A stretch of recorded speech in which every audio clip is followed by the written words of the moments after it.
Hello friends, welcome to cooking dream channel. இன்றைக்கி ஒரு super டேஸ்டான நல்ல கமகமன் வாசனையோட இட்லி பொடி தாங்க செய்ய போகிறோம். வாங்க எப்படி செய்யணும் பார்த்துருமா. ஃபஸ்ட்டு பாத்திரம் வச்சுட்டு எண்ணெய் எதுவுமே ஊற்றாமல் 1 கிளாஸ் போல் கடலைப்பருப்பு சேர்த்து நல்லா பொன்னிறமாக வறுத்து இதே மாதிரி தனியாக எடுத்து வச்சுக்கோங்க. எதுவுமே கருகிடக்கூடாதுங்க. அடுப்பை சிம்மிலே வச்சு வறுத்துக்கோங்க. இப்போ இதே தனியாக எடுத்தாச்சு. இப்போ அதே கிளாஸில் எதில் அளக்குறீங்களோ அதே இதில் எல்லாத்தையுமே அளந்துக்கோங்க. நான் வந்துட்டு இந்த மாதிரி குட்டியாக கிளாஸில் அளந்துருக்கேன். நீங்கள் கப்பு அந்த மாதிரி எது வேணாலும் அளந்துக்கிறலாம்.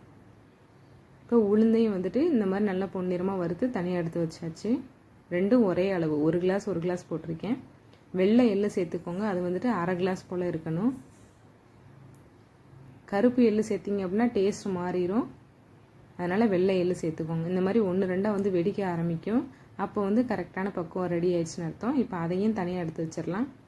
இப்போ அதே இதில் வந்துட்டு 1 ஸ்பூன் ஜீரகம், 1 ஸ்பூன் போல் மிளகு, இது ரெண்டுமே வந்துட்டு 1 டேபிள் ஸ்பூனுங்க. ரெண்டையுமே சேர்த்து மொத்தமாகவே வறுத்துட்டு தனியாக எடுத்து வச்சிடலாம். அதோட தாராளமாக 1 கைப்பிடி அளவுக்கு கருவேப்பிலை சேர்த்துக்கோங்க. நான் வந்துட்டு எக்ஸ்ட்ரா கூட சேர்த்துருக்கேன். இதை வந்து சும்மா வறுத்து விட்டுட்டு நல்லா மொறுன்னு ஆகும். அதுதான் கரெக்டான பக்குவம். அதையும் வந்து வறுத்து தனியாக எடுத்து வச்சிடலாம். அவ்வளோதாங்க, முடிய போகுது. இப்போ வந்துட்டு கொஞ்சமாக மட்டும் கட்டி பெருங்காயம் சேர்த்துருக்கேன். நீங்கள் தூள் பெருங்காயம் இருந்துச்சுனாலும் அரைக்கும் போது தூள் பெருங்காயம் சேர்த்துக்கோங்க. அதோட ஒரு 3 பல்லு பூண்டை வந்து சும்மா 1-2 மட்டும் தட்டிக்கோங்க. நான் வந்துட்டு பெரிய சைஸுங்கிறதுனால 3 சேர்த்துருக்கேன். ரொம்ப சின்னதாக இருந்துச்சு அப்படின்னா இன்னும் 2 கூட சேர்த்துக்கோங்க. இந்த மாதிரி 1-2 மட்டும் தட்டிட்டு அடுப்பை பற்ற வச்சுட்டு 1 ஸ்பூன் மட்டும் நல்லெண்ணெய் சேர்த்துக்கோங்க. நல்லெண்ணெய் சேர்த்துட்டு பூண்டை வந்து கருகிராமல் இந்த மாதிரி நல்லா பொன்னிறமாக வறுத்துட்டு அதையும் சேர்த்துருங்க. இப்போ அதே எண்ணெயிலே வந்துட்டு எதுவும் எக்ஸ்ட்ரா எண்ணெய் ஊற்றாதீங்க. அந்த எண்ணெயிலேயே காரத்துக்கு வரமிளகா சேர்த்துக்கிறலாம். நான் வந்துட்டு ஒரு 6 மிளகா மட்டும் சேர்த்துருக்கேன். இந்த காரம் வந்து கரெக்டாக இருந்துச்சு. இப்போ மிளகாவும் இந்த மாதிரி லைட்டாக கலர் மாறினதுக்கு அப்புறமேட்டு வறுத்து தனியாக எடுத்து வச்சிடலாம். இது எல்லாமே நல்லா ஆறுனதுக்கு அப்புறமேட்டு அரைக்க ஆரம்பிச்சிடலாங்க. ஃபஸ்ட்டு வந்து மிளகாயை சேர்த்துட்டு நல்லா வந்துட்டு அரைச்சிக்கோங்க. இந்த மாதிரி நல்லா நைஸாக ஆனதுக்கப்புறமேட்டு மொத்தமாக எல்லாத்தையும் சேர்த்து அரைச்சிட வேண்டியதான். அவ்வளோதாங்க. நம்ம வீட்டில் இருக்கிற பொருளை வச்சு கடன்னு அரைச்சிடலாம். ஆனால் டேஸ்ட்டு சூப்பராக இருக்கும். இது வந்து மொத்தமாகவே போட்டு அரைச்சிடலாம் அந்த மிளகாவோடய சேர்த்து. ஃபஸ்ட்டு மிளகா போடுறது எதுக்குன்னா நல்லா நைஸாக அரைக்கணும் அப்படிங்கிறக்காண்டி தான். சேர்த்துட்டு இதுக்கு தேவையான அளவுக்கு உப்பு சேர்த்துக்கிறலாம்.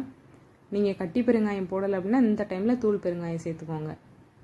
நான் வந்து ஃபஸ்ட்டு ஒரு 1/2 ஸ்பூன் மட்டும் உப்பு சேர்த்துருந்தேன். இந்த மாதிரி இருக்குது பார்த்தீங்களா, கரெக்டாக இருக்குது.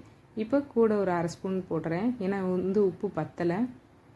இப்போ சேர்த்துட்டு ஒரு 2 சுற்று மட்டும் சுற்றிட்டு எடுத்து வச்சிட வேண்டியதாங்க. நல்ல ஒரு கண்ணாடி பாட்டிலில் இல்லை பிளாஸ்டிக் பாட்டிலில் எதுனாலும் சரி, தண்ணி படாமல் இது ஏர்டைட் பாக்ஸில் போட்டு வச்சிட்டிங்க அப்படின்னா 5-6 மாதத்துக்கு அது பாட்டுக்கு இருக்குங்க. டேஸ்ட் ஆனால் சூப்பராக இருக்கும். உங்களுக்கு 5-6 மாதம் வரைக்கும் வரும். எந்த வண்டு கிண்டு எதுவுமே படாது. இந்த மாதிரி போட்டு வச்சிட்டோம் அப்படின்னா கவலையே இல்லைங்க. இட்லி தோசை சாப்பிடும்போது சூப்பராக இருக்கும். இப்போ வாங்க எப்படி சாப்பிட்றதுன்னு காமிக்கலாமா. ஒரு 4 இட்லி நல்ல பூ போல் சுட சுட அவிச்சு வச்சுட்டு நம்மளோட ஃப்ரெஷ்ஷான இட்லி பொடி வச்சு நடுவால் நல்லா ஒரு குழி பறித்து தாராளமாக 2-3 ஸ்பூன் போல் நல்லெண்ணெய் ஊற்றி அப்படியே வச்சு சாப்பிட்டீங்க அப்படின்னா எத்தனை இட்லி போகும்னே தெரியாதுங்க. அந்தளவுக்கு ஒரு சூப்பராக இருக்கும். கண்டிப்பாக இதே மாதிரி இட்லி பொடி செய்யுங்க, சூப்பராக இருக்கும். ஃபஸ்ட் டைம் செய்கிறீங்க அப்படின்னாலும் இதே மாதிரி செஞ்சு பாருங்கள். வீடியோ பிடிச்சிருந்தா லைக் பண்ணி ஷேர் பண்ணிவிட்டு சப்போர்ட் பண்ணி சப்ஸ்கிரைப் பண்ணி